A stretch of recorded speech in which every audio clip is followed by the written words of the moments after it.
Hi everyone, welcome back to my mini blog channel. তো আজকে আমার জীবনে একটা অনেক বড় চেঞ্জ আসতে চলেছে। সেটা হচ্ছে আমি আর আমার হাজব্যান্ড আমরা একটা অন্য স্টেটে শিফট হতে যাচ্ছি।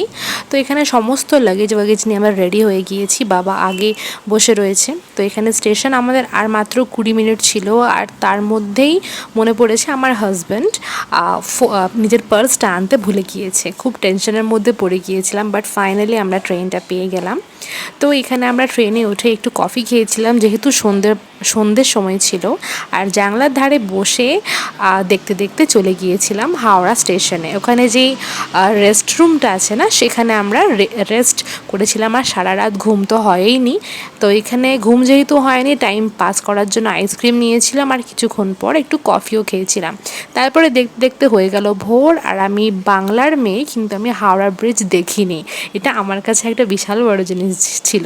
তো যাই হোক, তারপরে সকালবেলা উঠেই ক্যাব ওখান থেকে নিয়ে আমরা যাচ্ছি এয়ারপোর্টের দিকে, কারণ আমাদের বোর্ডিং টাইমও খুব তাড়াতাড়ি ছিল। তো হাওড়া ব্রিজটা যখন দেখছিলাম না, আমার এত ভালো লাগছিল যে কি বলবো তোমাদেরকে। তো যাই হোক, ফাইনালি আমি এয়ারপোর্টে পৌঁছে গিয়েছি। পরপর মিনি ব্লগগুলো আসতে চলেছে। টাটা।